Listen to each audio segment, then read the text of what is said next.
dalšího přednášejícího, to je magistr Jaroslav Šašek, vězeňský kaplan. Jeho téma je služba očišťující a provázející naděje. Zkušenosti z duchovního provázení ve věznicích a máme pro vás otázku. Dočetl jsem se, že 20 let už... Kolik? 21, no. To ještě ta doba, bych se hlásíme k číslu, po 60 už ne. 21 let ve věznicích. Nenapadla vás někdy myšlenka, Rome, už mě to za to nestojí? Ty lidé už mě za to nestojí? Jako potřebovalo by hodně lidí docela. Já ji nepotřeboval. Proč tě na hajzlu pořád chodíš a co z toho je? Žádný nenapraví stejně. Ne, ještě mě to někde napadlo.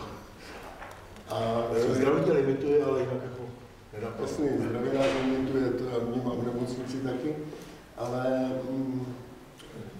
co je to tou motivací, že vás to nenapadlo? Pro mě to asi poslání, takže jako, já jsem díky tomu, že mě biskup si pověřil, tak bych tam jsem vkročil, jinak bych tam nevkročil, tak tohle to asi je. A nějaká vnitřní? No, touha potom něco spolu s Kristem měnit v tomhle světě, ve mně samotným a v těch druhých. Děkuji. Jaroslav Šašek a jeho přednáška. Tak byla nasazena vysoká laťka, nebudu skákat, bolí mě nohy. Ano. Začínám citátem z proroka Zachariáše, vytrženým z kontextu ze 4. kapitoly 6. verš. Ne silou a mocí, ale mým duchem, praví Hospodin zástupu. Ta přednáška se má jmenovat Služba očišťující a poznášející naděje. Je to vlastně citace zakladatele moderního vězenství u nás v minulém století, kněze Františka Josefa Řezáče. Pošlu vám, kdo se chcete podívat na jeho podobenku, posílejte si ji mezi sebou a pak se odstane třeba někde tady na tom stolečku. Také, kdo byste chtěli, tak se podívejte na knihu Duchovní služba ve věznicích od našeho spolukaplana Michala Martinka, který skončil a kaplanování napsal tuhle úžasnou knihu. Do ní jsem se také nakoukl, ale to podstatné, co chci říct, to bude podle námětu a předotázek bratra otce Metoděje, a tak si dovolím asi tak maximálně 15 minut hovořit a také představit nějaké foto nebo graf. Co tě zavedlo do vězení, si se Metoděj ptala v první otázce. No už v roce 1978, když jsem se stal knězem, tak jsem měl přátelé už předtím dávno v ekumenickém duchu a moje kamarádka Romana Křenková měla muže svého evangelického faráře Miloše Lojka ve vězení. Dostal 15 měsíců za to, že po vojenském slibu na politickém školním mužstva prohlásil: nikdy nikoho nezabil a nejsem schopen nenávisti k člověku, i kdyby byl na druhé straně bojiště. A to bylo paragraf pobuřování a maření bojeschopnosti mužstva, takže těch 15 měsíců si odseděl a já jsem se s ním psal a potom, když vyšel z vězení, tak jsme v Mariánkách, kde jsem začínal se svojí duchovní službou v Kolibě, projedli a propili jeho 400, které za těch 15 měsíců by vydělal. No, pak tady bylo spoustu dalších soudů s kamarádů, dopisy, chodil jsem na soudy s jazzovou sekcí, s undergroundem, křesťanským tiskem a tak dále. Až pak v roce 2002 žena jednoho odsouzeného, který měl přezdívku Karel Korzikán, nevím, jestli to někomu z vás něco říká. Peťo, neříká ti něco? Karel Korzikán? Dobře. Tak tam začala moje dobrovolná duchovnická péče v rámci vězenské duchovnické péče, což je zapsaný spolek, který sdružuje v sobě vysoký počet církví, teďka nevím, jestli 14 dokonce, ale je fakt, že v kaplanské službě, která začala o 5 let později, v roce 2007, tak je nás vlastně, jsme kaplani z 12 církví, což je takový trošku unikát ve světě, s kodexem ekumenické spolupráce, a tak si já se těším třeba právě té spolupráce tady s Jiřím Chytilem, který je z České církve husitské a já jsem římský katolík. A spolupracujeme nejenom v jedné kanceláři, většinou jsme, ale také na stejném díle. Nejprve to byl Luděk Šíp, baptista, od kterého jsem zdědil částečný úvazek v Kinšperku a také jsem jezdil do Horního Slavkova. Poté se mnou spolupracoval 3 roky Juliana Hamariová z Českobratrské církve evangelické. No a dnes také dobrovolníci. Občas k nám přišel taky Lukáš Bujna, biskup Hosické církve. Jo, mám výborné 2 dobrovolnice, které docházejí, jak je to jen možné. Další otázce trošku zazníval můj oblíbený světec Don Bosco. Byl jsem 12 let Salesiánem, takže jsem patřil do jeho společenství a jeho preventivní systém výchovy. To je být s těmi lidmi, být s nimi, být stále k dispozici, být pokud možno neustále otevřeno a vytvářet to, čemu se říká výchovné prostředí.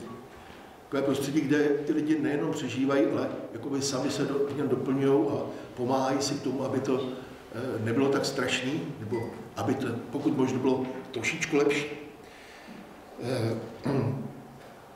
Měl jsem životní peripetie nějaké, navrátil jsem se do služby kněze, v ní jsem teda zase delší dobu a velice mi pomohlo právě ta síla té přítomnosti mezi druhými. Don Bosco říká, miluje tak, aby cítili, že jsou milováni.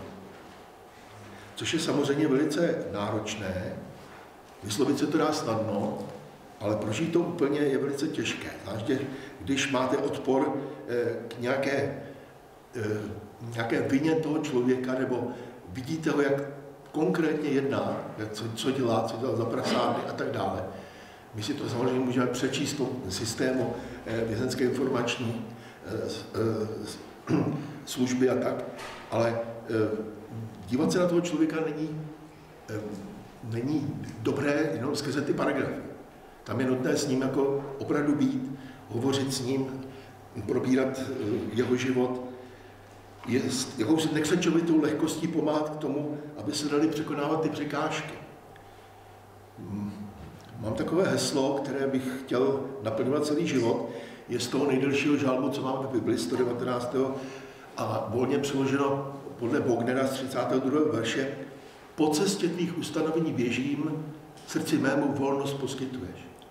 Když dělám to, co chceš po mně, Pane, jsem obrovsky svobodný. A tohle bych chtěl nabídnout taky těm druhým. Chtěl bych ještě k té ekumenické spolupráci, že tam nemáme jenom povinnost nepřekřtívat, čili když někdo přijde z nějaké jiné církve, aby někdo nechtěl jako původního katolíka třeba lámat, že ještě v dospělosti musí být znova pokřtěný, ale spoustu dalších věcí, které nás spojují. Dochází k nám také svědkové Jehovy, i když jsou mimo nás, mají právo vstoupit v rámci základních zákonů o náboženské svobodě, ale s naším doprovodem. Dneska právě se koná jedno ze přezkoušení dobrovolnických spolupracovníků s vězenskými kaplany.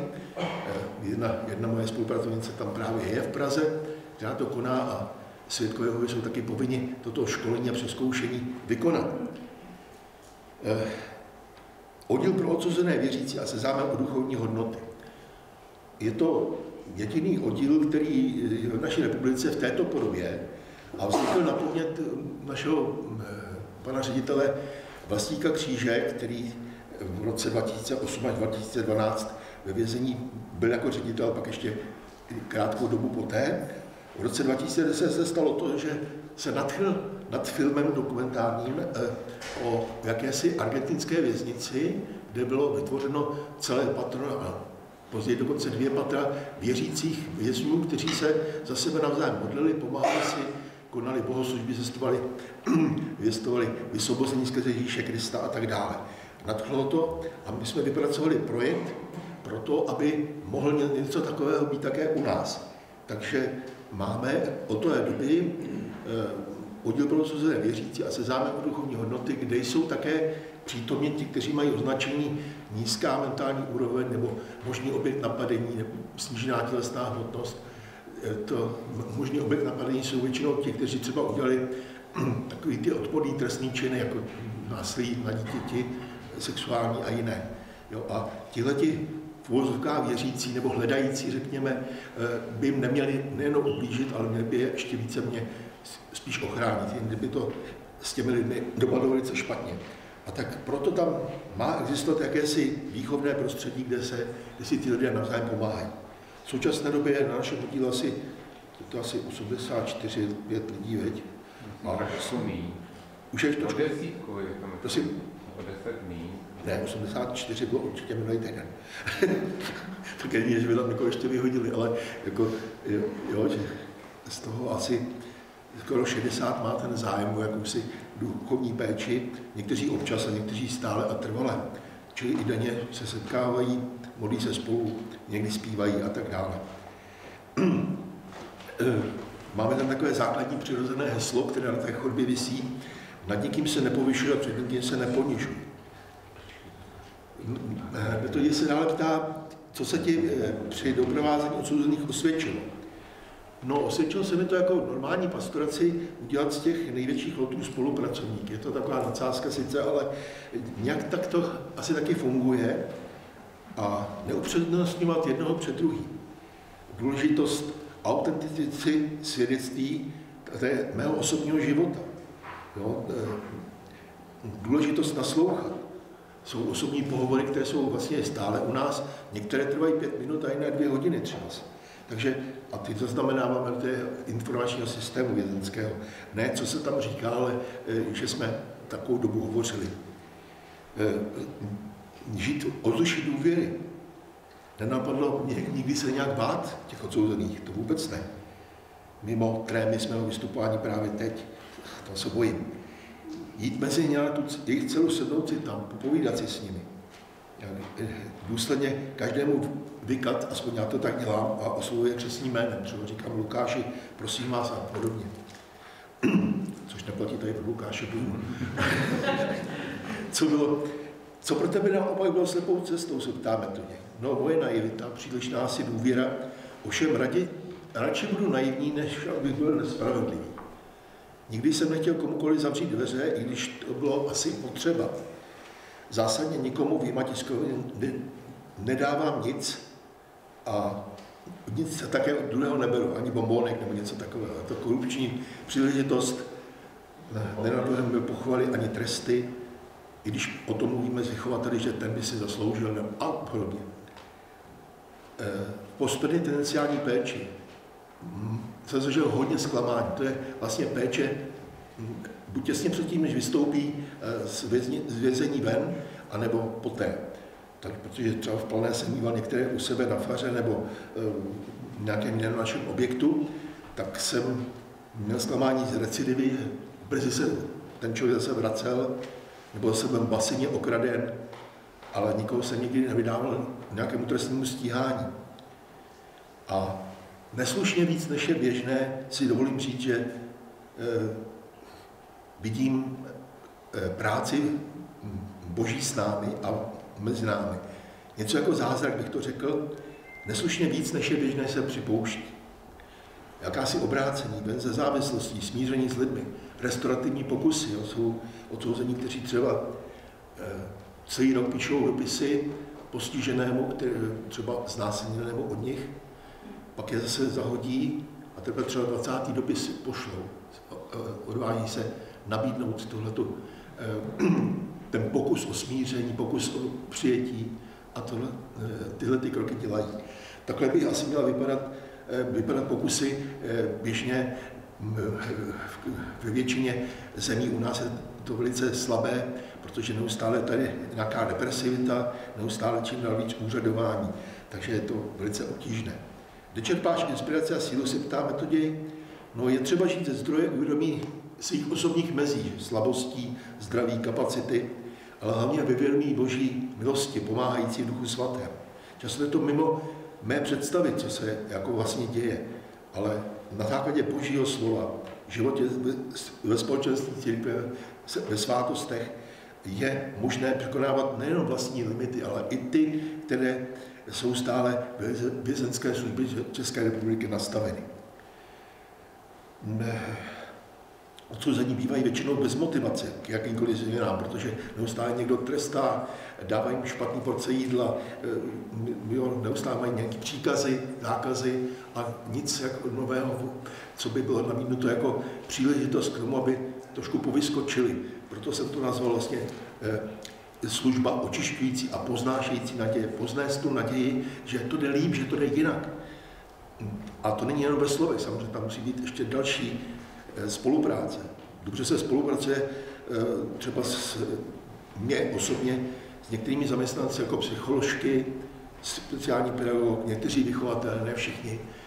Martina tady sedí, jsme taky nějakou dobu spolupracovali a těžší je to trošku s těmi uniformovanými, kteří jsou odpovědní nebo naši šéfové.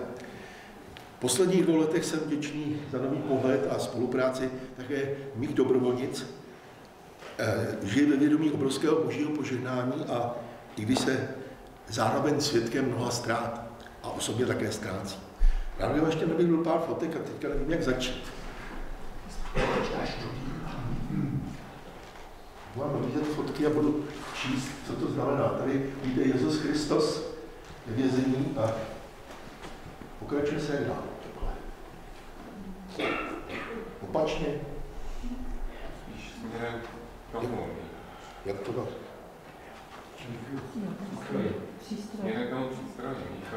No takhle, přístroj. Jo. Super.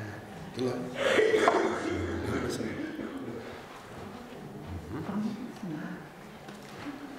Musíme trošičku jít. Bude tohle vej. Tak v tom případě takhle to Takovou sedečku se upadlo. Jak to není PowerPoint, tak to nedá. Aha. Dobrý, no, vidíme. Tak tohle je mapa našich věznic, naší republice. Pohled zhora na věznici Kinšperk. Pohled na ubytovnu, kde přespávám napravo v prvním patře okno. Pohled na naši kapelní Bibli, která napsáno je tam, tato Bible je určena pro kapli věznice Kinšperk na Tvoří. Je tam podepsáno spoustu osobností, také tyto 2 mužové. Ano.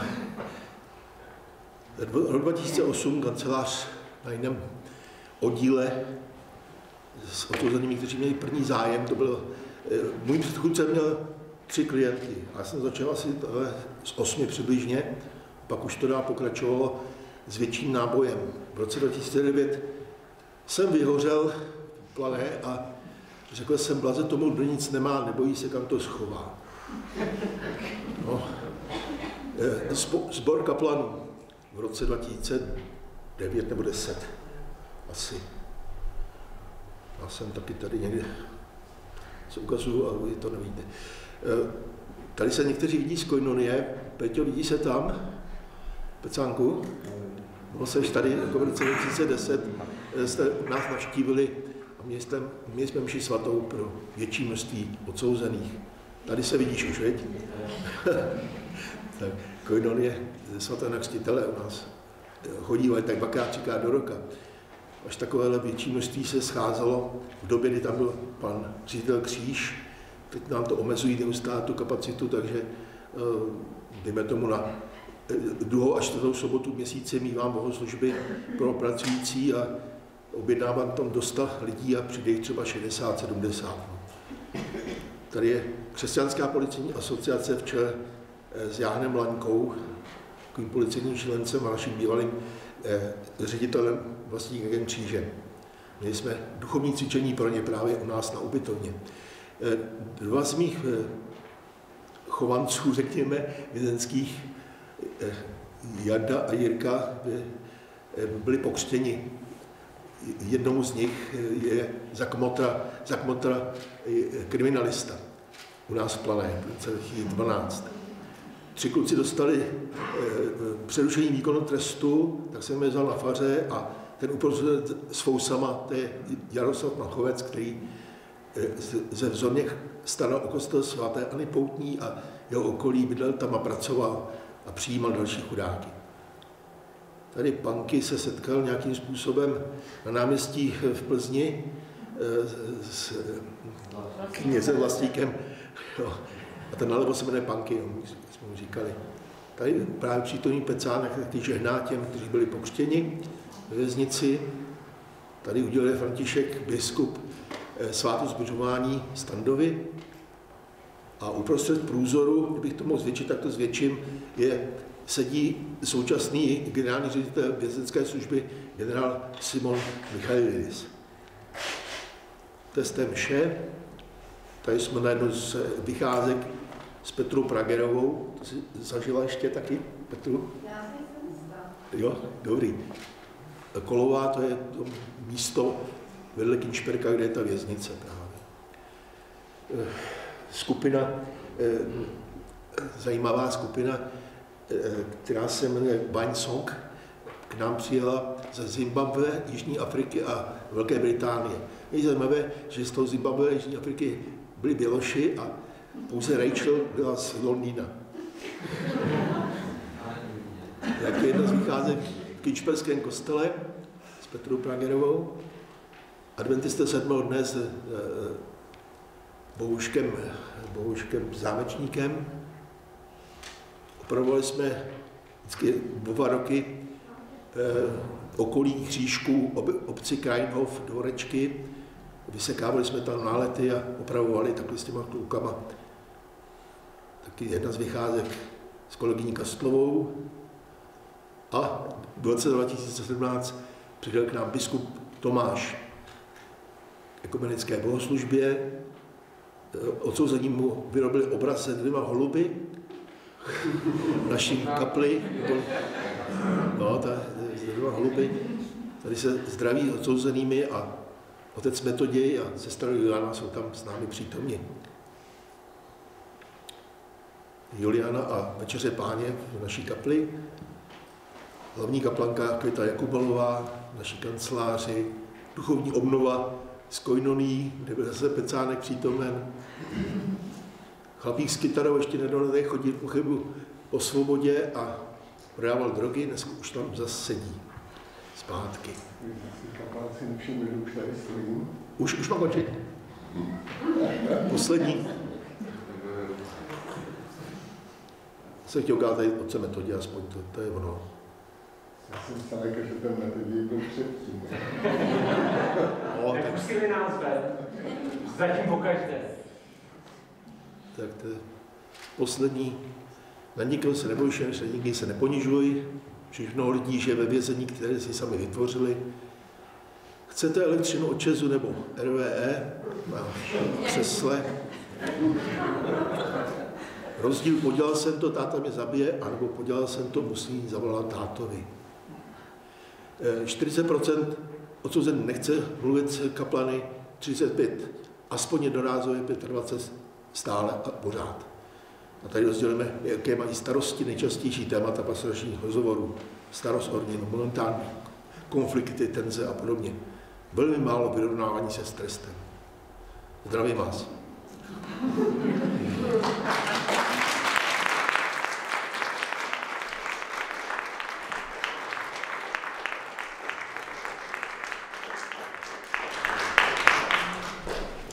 Děkujeme moc. To prostředí je zvláštní, kdo měl možnost tam někdy přijít jako host, kdo měl možnost tam sedět, když jsme seděli v této zemi, na ty, co seděli, je sedět budou. Děkuju za službu, která je tam konána. Je nějaká otázka, kterou byste chtěli položit?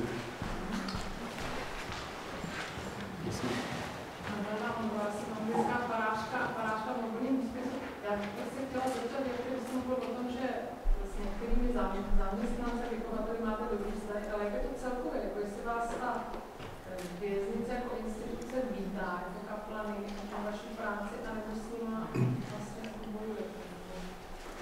Ono, jako být tam celou dobu a říkat, že jsem appendix, je jako asi nespravedlivý. No. Někteří to velice vítají, ale systémově to není tak nastavený dobře. Takže my jsme tady byli chápaní trošku jako něco mimo navíc. Navíc jsme možná odsouzenými chápáni skoro jako jediní ti, kteří působí pozitivně. Ostatní musí podle těch předpisů a represení a podobně. Takže pohled od toho jaké strany. Asi. Což může vzbuzovat i žárlivost. To samozřejmě, no. Děkuji. Já bych se určitě jenom ještě zeptal, jak jsi říkal, že když tě někdo zklame, jak k němu znovu dokážeš najít ten přístup a propůjčit mu tu důvěru. S tím bych měl třeba obrovské potíže. Najednou nezměnit ten svůj přístup laskavý k němu. No, jdeme znovu ten s tou kytarou, no, tak teďka už jsme spolu 3krát mluvili, to tam je, takže začínáme znovu, no. S pomocí Boží. Bez ním to nejde.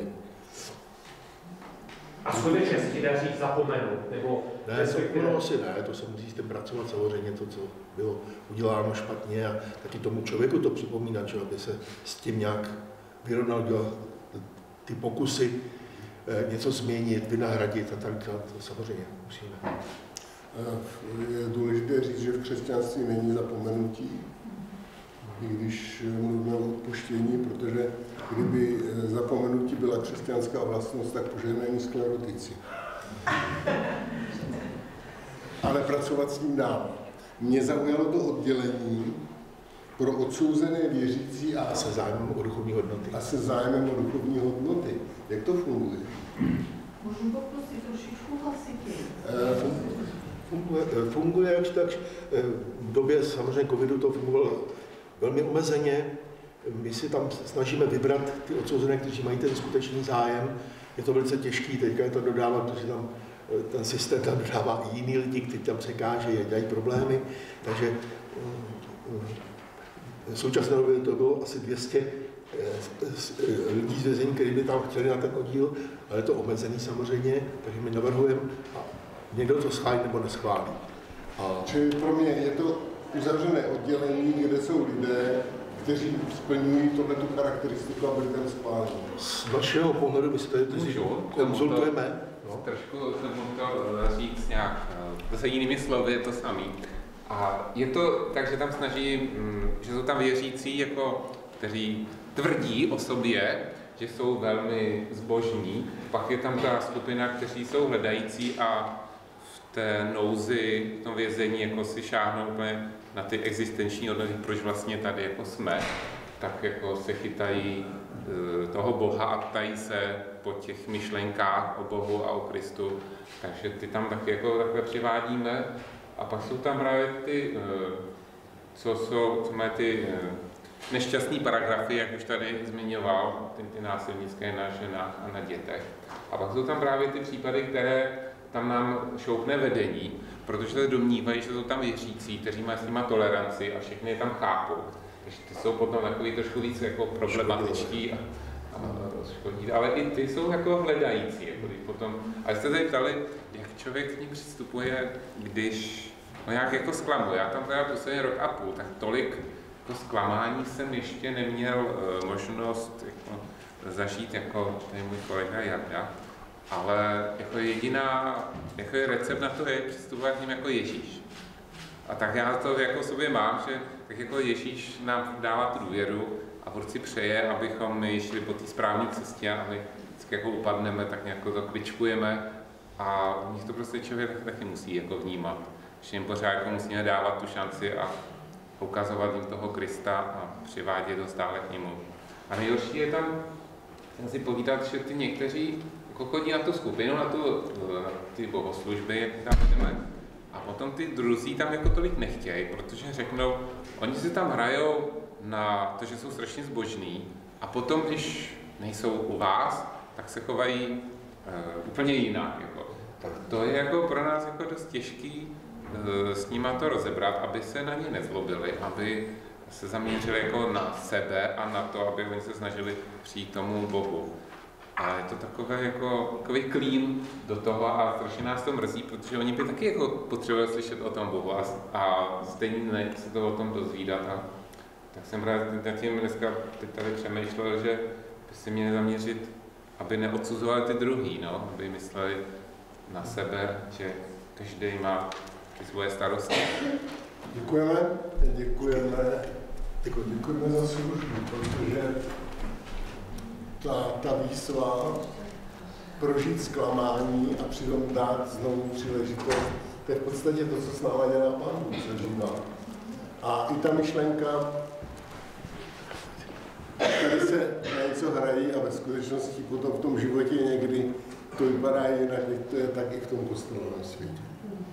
To je pořád stejné. Děkujeme.